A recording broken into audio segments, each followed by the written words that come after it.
I know it's a little bit tight. We're gonna make you real close to the parents. You can't go back there, girl. Can't go back there.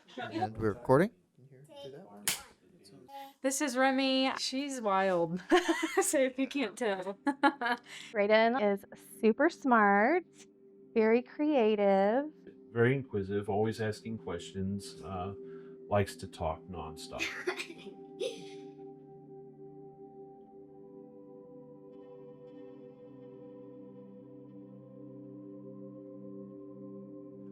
Michaela is 9 years old and was diagnosed when she was 8 with leukemia. At 20 weeks, she was diagnosed with gastroschisis, which we were say her bowels would be on the outside of her body when she was born. Well, I have a condition called CCHS, also short for central congenital hypoventilation syndrome. Anything that's automatic reflex, it doesn't work with me.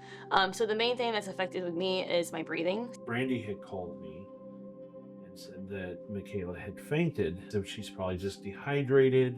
That was on a Saturday. On a Sunday, my mother called me and told me that Michaela had passed out again, and I said, well, that's not good.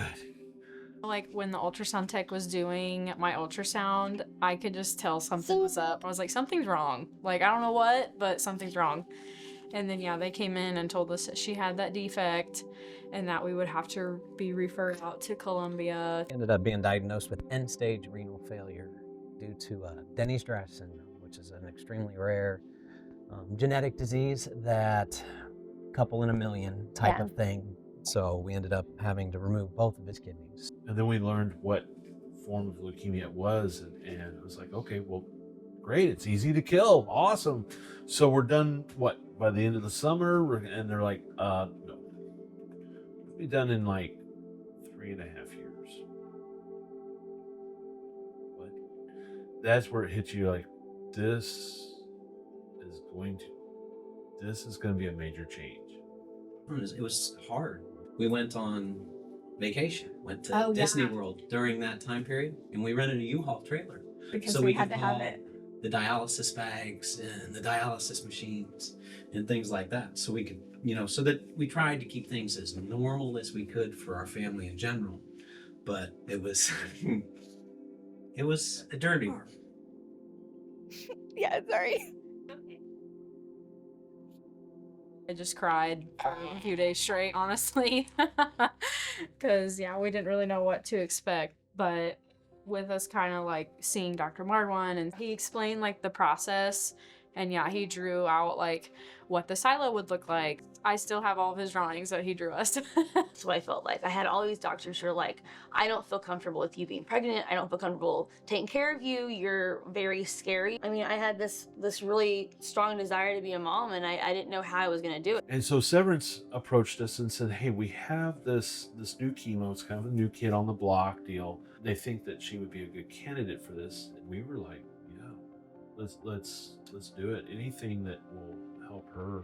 And get a call during the school day, call us back. And, I'm going into my principal's office and saying, I got a call from my son making a transplant.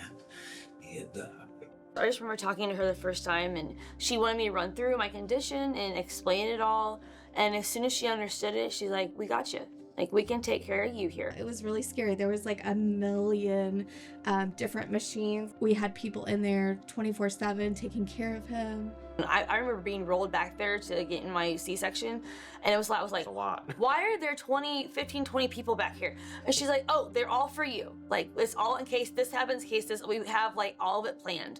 So they had like, in case my heart did stop, we have this over here, this team. If the baby needs them, we have this team. If breathing, we have this team. We have heart, this team. When you see your child take large hypodermic needle shots in the thigh and not flinch, you sit there and you're like, yeah, that's my child. I'm proud of it. But then you look at it and go, but that shouldn't be my child. It was really hard because we couldn't hold her for like the first week of her being born. It was awesome to finally get to hold her.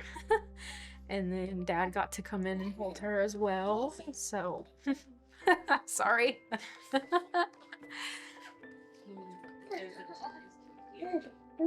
I mean, I just know like the 16-year-old me who got told you're never gonna have kids, you're never gonna be a mom, would never have predicted that this was how life would turn out. Honestly, I did not imagine life being like this with her. Like, I definitely thought that there would be like some restrictions or some things that she wouldn't be able to do. Obviously, nothing will hold her back in life anymore. The Carrot Children's Hospital is absolutely phenomenal. Children's Hospital is amazing in every single way possible. Just think on the bright side, you're gonna make it through. On a small boat in the ocean, sending big waves in the motion. Like how a single heart can make a heart open. To get graded, you're gonna get a kidney. This is my fight song. Take back my life song.